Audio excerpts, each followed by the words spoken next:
नमस्ते दोस्तों, Monday brief your weekly regulatory update में आपका स्वागत है। नमस्ते आज हम कवर करेंगे सेबी के नए कंप्लायंस रूल्स। जी। और साथ ही एमसीए के कुछ महत्वपूर्ण संशोधन भी। बिल्कुल। इसके अलावा वित्त मंत्रालय के पॉलिसी अपडेट्स, इकोनॉमी के ताज़ा आंकड़े और नवीकरणीय ऊर्जा में भारत की प्रगति पर भी बात करेंगे। तो चलिए शुरू करते हैं। तो सबसे पहले बात करते हैं बाजार के रेगुलेटर सेबी की। सेबी ने ऑल्टरनेटिव इन्वेस्टमेंट फंड्स यानी एआईएफ्स को लेकर एक नया सर्कुलर जारी किया है। हाँ, और ये नियम सीधे तौर पर एआईएफ मैनेजर्स के कंप्लायंस ऑफिसर्स के लिए है। अच्छा, तो पहले थोड़ा ये समझा दीजिए कि एआईएफ्स होते क्या हैं? जरूर। देखिए, एआईएफ्स एक तरह के स्पेशल फंड्स होते हैं।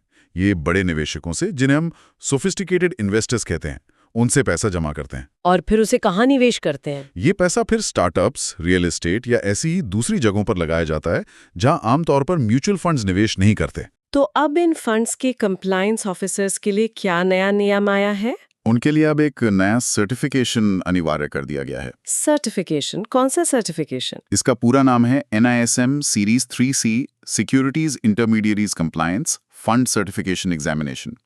इसे NISM मतलब national institute of securities markets आयोजित करता है। लेकिन इसकी जरूरत अचानक क्यों पड़ गई? क्या मौजूदा सिस्टम में कोई कमी थी? सवाल बहुत अच्छा है। देखिए, पिछले कुछ सालों में भारत में AIF इंडस्ट्री बहुत तेजी से बढ़ी है। हजारों करोड़ का निवेश इन फंड्स के जरिए हो रहा है। तो जब पैसा और जटिलता दोनों बढ़ते हैं तो रिस्क भी बढ़ता है। जी। सेबी का मानना है कि जो व्यक्ति कंप्लायंस के लिए जिम्मेदार है, उसकी अपनी योग्यता भी टॉप क्लास होनी चाहिए। तो एक तरह से ये क्वालिटी कंट्रोल बढ़ाने जैसा है। इसकी कोई समय सीमा भी तय हुई होगी? जी। कट ऑफ तारीख है 1 जनवरी 2027। इस तारीख के बाद इंडस्ट्री में काम कर रहे हर नए और पुराने कंप्लायंस ऑफिसर के पास यह सर्टिफिकेशन होना जरूरी होगा। तो अभी तो काफी समय है। हाँ, लेकिन इसमें एक पेंच है। डेडलाइन भले ही 2027 की हो, लेकिन AIF मैनेजर्स को अपनी कंप्लायंस डेस्क रिपोर्ट में अभी से बताना होगा कि वो इस नियम का पालन करने की दिशा में क्या कर रहे हैं। तो असर एक तरह से तत्काल है। अच्छा, ये सेबी एक्ट के तहत किया गया है? बिल्कुल। ये सर्कुलर सेबी एक्ट 1992 की धारा 11(1) और AIF रेगुलेशंस के तहत जारी हुआ है। इसका साफ उद्देश्य है निवेशकों के हितों की रक्षा करना। चलिए, अब बात करते हैं कॉर्पोरेट मामलों के मंत्रालय यानी MCA की। जहां एक तरफ सेबी नियम सख्त कर रहा है, वहीं MCA की तरफ से कुछ राहत की खबर है। जी, यहाँ कहानी थोड़ी अलग है। यहाँ focus ease of doing business पर है। सबसे बड़ा बदलाव डायरेक्टर्स की KYC प्रक्रिया में हुआ है। वो क्या है? पहले हर डायरेक्टर को हर साल DIR 3 KYC नाम का एक फॉर्म भरना पड़ता था, चाहे उनकी जानकारी में कोई बदलाव हुआ हो या ना हो। अरे, ये तो काफी प्रशासनिक बोझ रहा होगा। बहुत ज्यादा। अब 31 मार्च 2026 से जो नया नियम लागू होगा, उसके तहत हर साल की बजाय हर 3 साल में सिर्फ एक छोटा मतलब अब्रिज्ड KYC इंटीमेशन देना होगा। ये तो बहुत बड़ी राहत है डायरेक्टर्स के लिए। बिल्कुल। हाँ, एक शर्त जरूर है कि अगर आपका मोबाइल नंबर, ईमेल या पता बदलता है तो उसे 30 दिनों के अंदर DIR 3 KYC वेब फॉर्म के जरिए अपडेट करना होगा। ये तो ठीक है। और सरकारी कंपनियों के लिए भी कोई बदलाव है? हाँ, वहां भी एक प्रक्रिया को सरल किया गया है। जब किसी कंपनी को बंद किया जाता है तो एक इंडेमनिटी बॉन्ड देना होता है, फॉर्म STK-3A में। अब सरकारी कंपनियों के मामले में ये बॉन्ड केंद्र या राज्य सरकार के प्रशासनिक मंत्रालय का एक अधिकृत प्रतिनिधि, जैसे कोई अंडर सेक्रेटरी रैंक का अधिकारी, भी दे सकता है। अच्छा, और भी कुछ छोटे मोटे बदलाव हुए हैं? जी, एक पद का नाम बदला गया है। Regional director northern region Noida अब regional director northern region directorate I कहलाएगा। और KYC नियमों से जुड़े रूल 12A की समय सीमा में भी कुछ बदलाव हैं। ठीक है, तो ये तो हुई MCA की बात। अब जरा वित्त मंत्रालय के अपडेट्स पर भी नजर डालते हैं। बीमा सेक्टर में कुछ हलचल हुई है। जी बिल्कुल। सरकार ने Indian insurance companies foreign investment rules 2015 में कुछ अहम बदलाव किए हैं। क्या बदलाव है?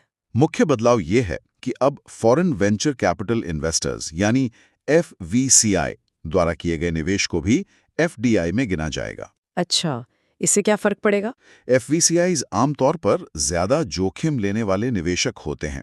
जब बीमा जैसी पारंपरिक इंडस्ट्री में ऐसा पैसा आएगा तो हमें शायद ज्यादा टेक्नोलॉजी ड्रिवन नए तरह के इंश्योरेंस प्रोडक्ट्स देखने को मिल सकते हैं। दिलचस्प है, लेकिन विदेशी निवेश के साथ कुछ शर्तें भी होंगी? हाँ, और यही संतुलन साधा गया है। एक बहुत महत्वपूर्ण शर्त जोड़ी गई है।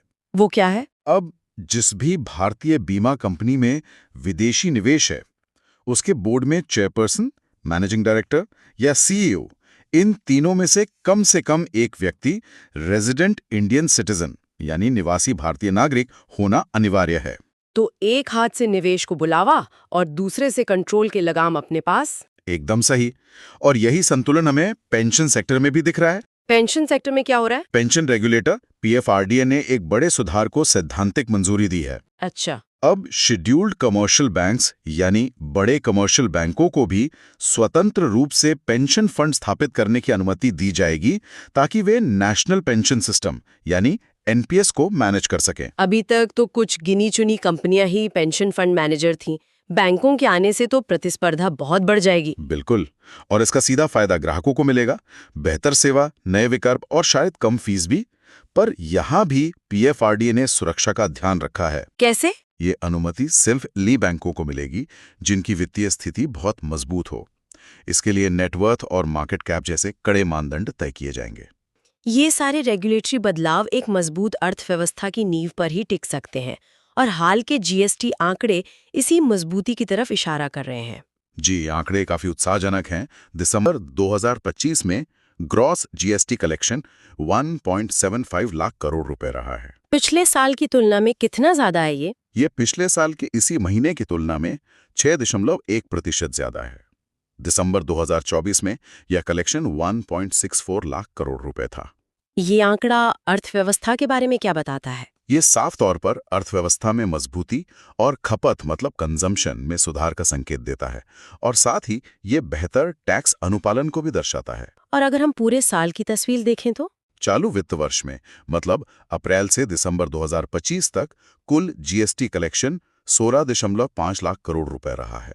ये पिछले साल की इसी अवधि से 8.6% ज्यादा है। तो एक मजबूत ट्रेंड है। तो अर्थव्यवस्था की गाड़ी पटरी पर दिख रही है। अब आते हैं हमारे आखिरी अपडेट पर, जो कि एक बहुत बड़ी उपलब्धि है। ये नवीकरणीय ऊर्जा से जुड़ी है। बिल्कुल, ये एक ऐतिहासिक उपलब्धि है। भारत ने अपनी कुल स्थापित बिजली क्षमता का 51.5% हिस्सा गैर जीवाश्म ईंधन मतलब नॉन फॉसिल फ्यूल स्रोतों से हासिल कर लिया है। 51.5%, ये तो बहुत बड़ा आंकड़ा है। बहुत बड़ा। और सबसे खास बात यह है कि पेरिस समझौते के तहत ये लक्ष्य 2030 के लिए तय किया गया था, और हमने इसे 5 साल पहले ही हासिल कर लिया है। वाह, ये तो कमाल की बात है।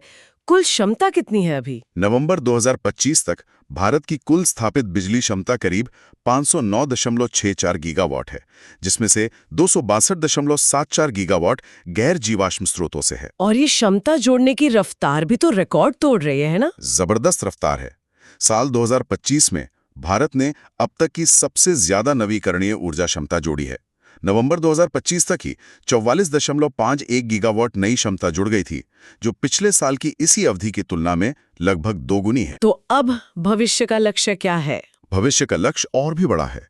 प्रधानमंत्री के COP26 विजन के अनुसार भारत 2030 तक 500 गीगावाट गैर जीवाश्म ऊर्जा क्षमता तक पहुंचने का लक्ष्य रखता है। तो आज की चर्चा से ये साफ है कि भारत एक साथ कई मोर्चों पर काम कर रहा है। एक तरफ नियमों को सख्त करके निवेशकों का भरोसा जीता जा रहा है, और दूसरी तरफ व्यापार को आसान बनाकर विकास की रफ्तार भी बढ़ाई जा रही है। ये एक बहुत ही महीन संतुलन है। ये था आपका मंडे ब्रीफ वीक 6 एडिशन। धन्यवाद देखने के लिए। धन्यवाद। अगले सोमवार को और अपडेट्स के साथ मिलते हैं। तब तक सूचित रहें और आगे रहें। अगर आपको ये एपिसोड पसंद आया हो तो वीडियो को शेयर और चैनल को सब्सक्राइब करना ना भूलें। नमस्ते।